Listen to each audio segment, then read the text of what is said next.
prendre un exemple, dans le marché de la pub en ligne, Google était numéro 1 sur le web, mais AdMob en fait a été beaucoup plus vite que tout le monde. Finalement, a fait une énorme exit avec Google parce qu'ils étaient devenus le numéro 1 du mobile advertising. Et donc de la même manière, dans les communications, on voyait ce créneau ouvert où, parce qu'on était petit, agile et qu'on allait pouvoir aller vite, avec une compétence dans le domaine lui-même aussi, on allait pouvoir venir et mettre et offrir une compétition aux gros et aux anciens.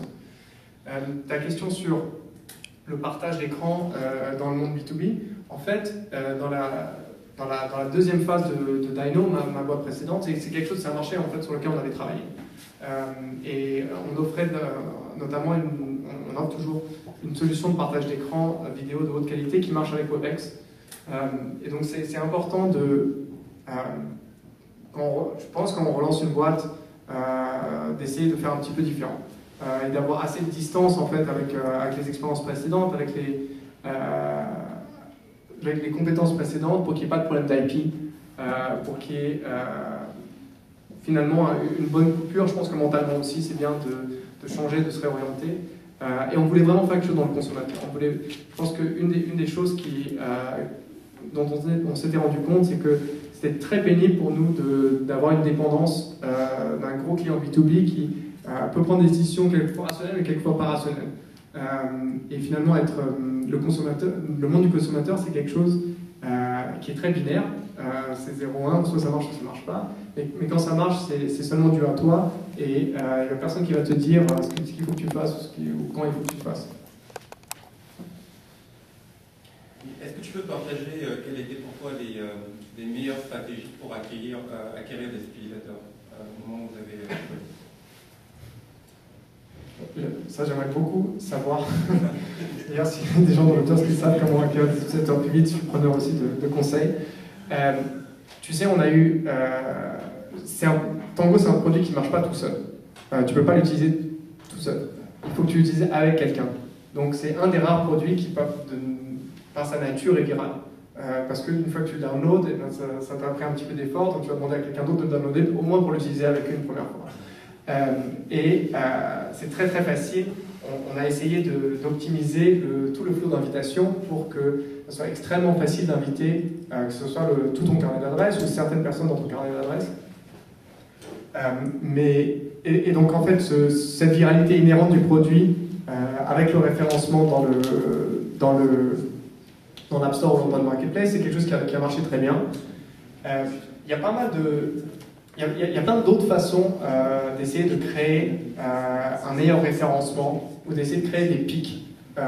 Et souvent au niveau du marketing traditionnel, que ce soit les campagnes email, les campagnes SMS, il y a aujourd'hui des campagnes d'achat d'installation sur mobile où tu peux mettre une certaine somme d'argent et avoir des gens qui vont downloader ton application et l'installer parce que tu le payes.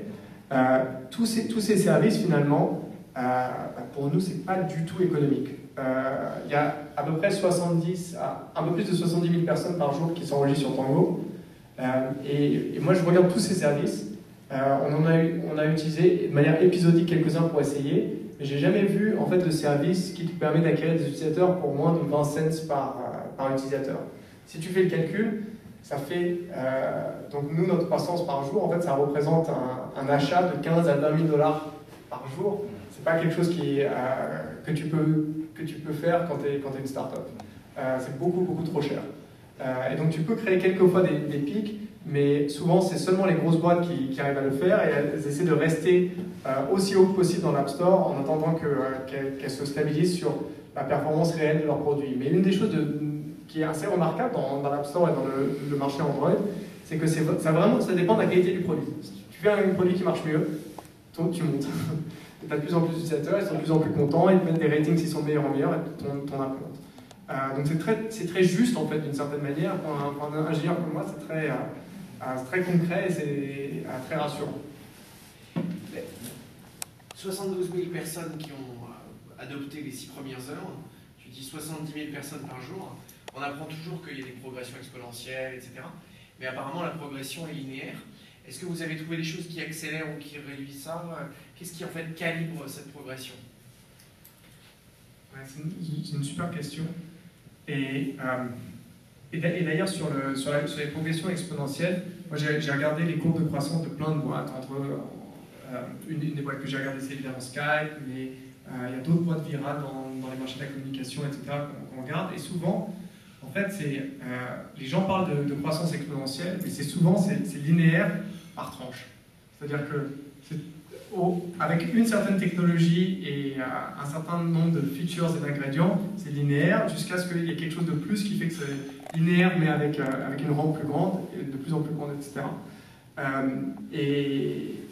Et à mon avis, quand on dit croissance exponentielle, c'est surtout ça. Et nous, effectivement, on a fait plein de petits ajustements qui ont fait augmenter la courbe et les downloads qu'on a tous les jours. Il y a un pic qui se passe au moment du lancement, mais après ça redescend un petit peu, et puis il faut, avec plein de nouvelles releases et plein de nouvelles features dans l'application, en fait, augmenter le nombre de downloads et la croissance. Maintenant, aujourd'hui, une des choses qui est très importante pour nous, c'est d'être sur toutes les plateformes. Donc aujourd'hui, on est sur iOS et Android, sur à peu près 400 téléphones, on est aussi sur les tablettes, mais le monde du PC, c'est un énorme monde. Il y a d'autres plateformes mobiles qui sont des très très grandes bases d'utilisateurs. Il y a le monde du Mac, il y a la télé, et je pense qu'en fait, être aussi vite que possible sur toutes les plateformes, c'est quelque chose qui va permettre à tous les gens qui veulent utiliser le service de pouvoir l'utiliser. C'est un des freins aujourd'hui, quand on demande à nos utilisateurs, etc., pourquoi est-ce que les gens autour de vous n'utilisent pas Tango, c'est parce qu'ils disent « Ah, j'ai pas le bon téléphone ». Donc c'est vraiment, ça c'est une des choses qui va déverrouiller, à mon avis, la croissance. Et du coup, j'ai une autre question. Quel est le frein pour l'adoption? Parce qu'effectivement, le mobile, le mobile et le PC, j'imagine que le mobile est un plus gros marché, mais le smartphone, c'est toujours plus petit que le PC. Quel est le frein pour vous pour lancer une application sur PC? C'est quelque chose qu'on regarde très près. Donc on ne fait pas de pré-annonce, que ce soit au niveau du funding aussi, au niveau des features.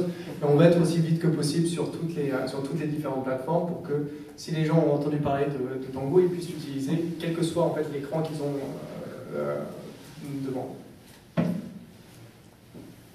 Vous avez parlé beaucoup de donner l'application aux utilisateurs directement. Qu'est-ce qui vous ferait changer d'avis pour essayer de travailler B2B à nouveau, soit avec les service providers ou alors les Apple ou par exemple Samsung qui sort des téléphones comme le Galaxy S qui sont vendus à 10 millions d'exemplaires en quelques mois. Qu'est-ce qui vous ferait changer de... En fait, aujourd'hui, on a la chance d'avoir assez de visibilité et un volume qui fait qu'on est sollicité que ce soit par les constructeurs de téléphones ou les opérateurs, etc. Et c'est quelque chose auquel on travaille. C'est dans ce genre d'opération et de deal, effectivement, il y a un third party qui émerge et un client, mais on a fait des déploiements avec certains constructeurs de téléphones. On a travaillé aussi avec des chipmakers comme Qualcomm, et il faut toujours faire la part des choses en fait et mettre des ressources, mais pas toutes les ressources, parce que c'est important pour nous d'avoir la majorité de nos ingénieurs qui travaillent sur quelque chose que tout le monde va pouvoir utiliser, pas seulement un segment de la population. Et notre but, c'est dans les 12 prochains mois d'ajouter 100 millions d'utilisateurs. Ces 100 millions d'utilisateurs, ils vont venir avec l'acquisition en direct, avec les consommateurs en direct, mais numéro 2, avec l'aide de partenaires, que ce soit les constructeurs, que ce soit les opérateurs, qui vont pouvoir proliférer en fait, ce genre de technologie. Et numéro 3, en fait, avec plus d'applications, pas seulement les appels vidéo, mais on a fait, récemment, on a commencé à offrir des appels vocaux et à éduquer les consommateurs en disant qu'on peut faire aussi de la voix avec Tango, on peut faire des appels téléphone gratuits, et puis d'autres choses qu'on a en préparation. Donc que ce soit les nouvelles features, les opérateurs et les constructeurs de téléphones et l'acquisition de nos utilisateurs de manière organique par les stores, ça c'est les 3 gros vecteurs de croissance sur lesquels on parie. Mais aujourd'hui, tout ce qui est B2B, c'est important pour nous, mais c'est quelque chose de secondaire par rapport à notre interaction directe avec les stores qui a permis de construire notre marque et où on peut tourner aussi vite. On travaille avec des partenaires comme les constructeurs, ils ont un certain cycle, ils travaillent avec des téléphones qui sont prêts à une certaine date, où ils doivent avoir des applications qui doivent être prêtes quelques mois avant le marché, etc. C'est quelque chose qu'on est en train d'apprendre à faire aujourd'hui. On va prendre une dernière question. Je t'avais donné la main. Alors, quand tu as lancé Tango, vous avez fait un certain nombre de choses qui étaient, en fait, des bonnes choses au niveau de gagner très vite beaucoup de visibilité. En particulier, je pense à un article dans le Wall Street Journal. Est-ce que tu peux en parler un petit peu et donner en fait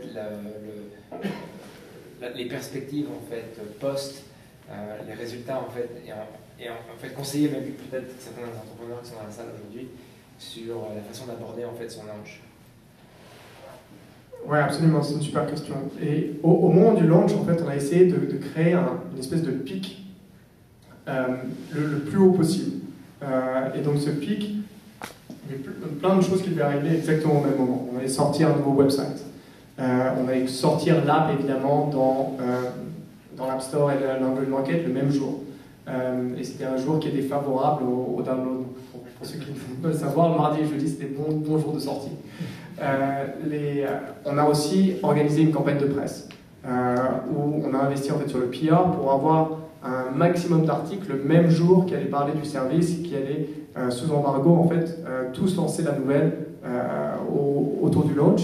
Et on a eu la chance de tomber sur Walt Mossberg, qui est le reviewer fétiche du Wall Street Journal, qui avait pu regarder l'app quelques semaines avant sa lancée.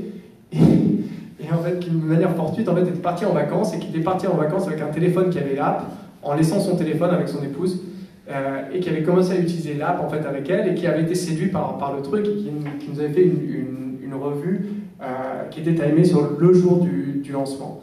Et en fait, cette convergence de toutes ces différentes choses, que ce soit l'événement où on a lancé Tango, une conférence à San Francisco qui s'appelle Mobilize, la campagne de presse lancée sur les différents marchés, l'App Store et l'Android Marketplace et la sortie de notre nouveau website, en fait tout ça, ça constitue cette espèce de pic qui est sorti.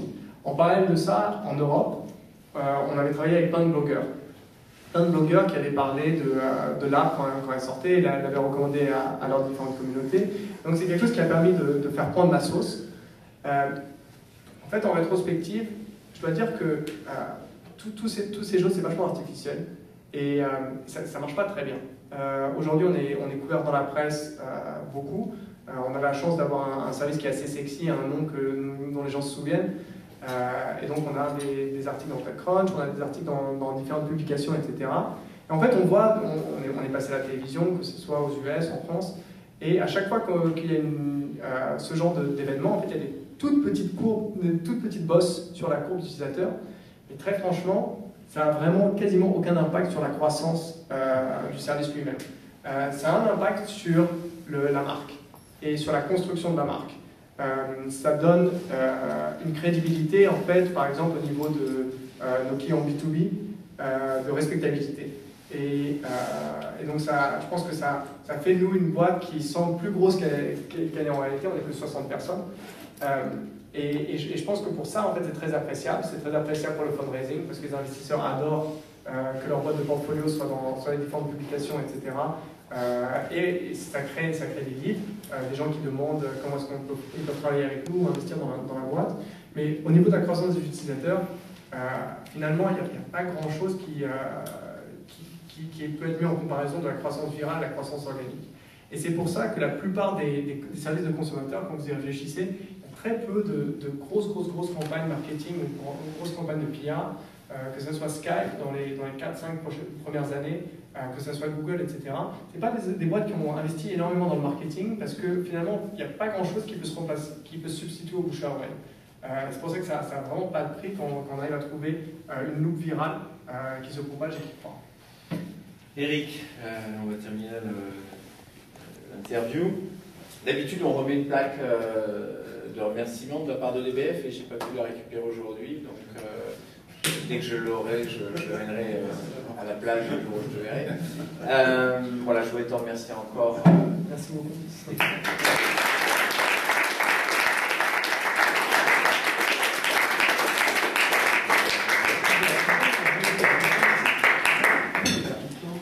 Bravo, très bien.